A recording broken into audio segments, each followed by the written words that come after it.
Nik uste erabakiak hartu behar diela dagoeneko hemendik oso gutxira aldaketa handiak etorriko direlako.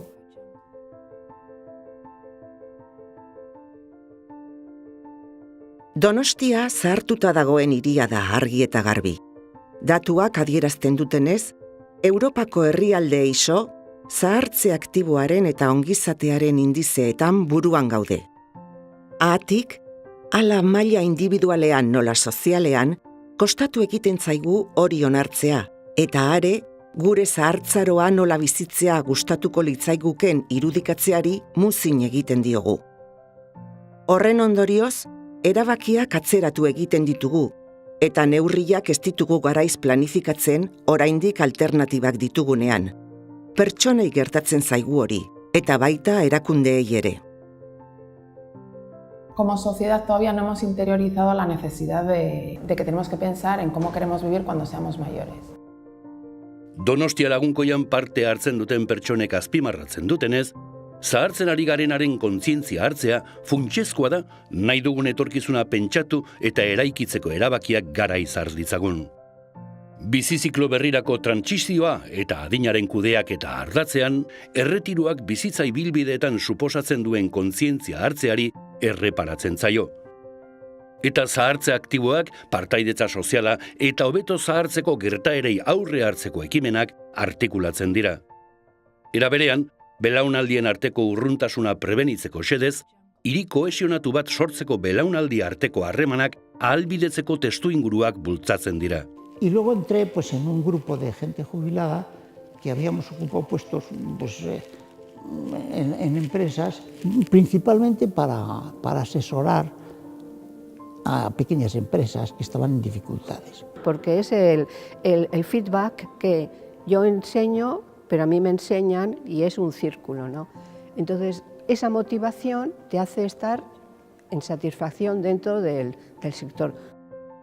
Ardatzonetan arreta berezia eskaintzen zaie, baby boom belaunaldiak erretiro hartzeko adinera iristearen ondorioz, erakundeetan zahartzearekin lotuta planteatzen diren erronkei. Lo que hemos visto es que las empresas están desarrollando de forma muy informal iniciativas cercanas a la gestión de la edad y que será necesario, de alguna forma, tenerlas en cuenta a la hora de trabajar las conexiones y las intergeneraciones en cuanto a formación y aprendizajes que tiene que tener la organización. Belaunaldien arteko txanda, ezagutzaren transferentzia eta kudeaketa, enpleguaren egokitzapen eta malgutasuna, lan bizitzatik erretirorako igarotze graduala, balio eta lan kultura ezberdinak dituzten belaunaldiak lanean elkarrekin izatean lortutako aniztasunaren kudeaketa, belaunaldien arteko ikaskuntza, erakundetatik jorratu beharreko alderdiak dira, dagoeneko gure ingurunean gertatzen ari diren erretiro masiboen aurrean. El problema está cuando llegas al conocimiento tácito, que es, digamos, aquellos conocimientos, aquellas grandes destrezas que la gente tiene, pero no es consciente que tiene, ¿no? Y esto sí que es un reto, porque es donde realmente está la riqueza y el hecho diferencial. Y este es un valor que tiene la gente que se jubila, y muchos de los jubilados que están en la calle los tienen, y algunos son conscientes y otros muchos no, y tienen gran valor, claro. Nuestro gran reto es, como en cualquier otra organización, quedarnos con lo mejor, el conocimiento más interesante que tiene la experiencia, que tienen los trabajadores que han estado aquí muchos años, largos años, y a la vez conjugarlo con la ilusión, la frescura, las nuevas ideas de la gente que se incorpora nueva, ¿no?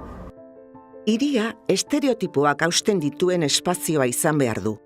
Adinarekin lotutako aurreiritziak eta zurruntasuna gainditzeko aukera ematen duena, eta pertsonen nahimen eta bizi proiektuekin hobeki konektatzea ahalbidetzen duten hurbiltasun malgu eta pertsonalizatuagoak zilegituz, ikasten eta gizartean ekarpena egiten jarrai dezagun.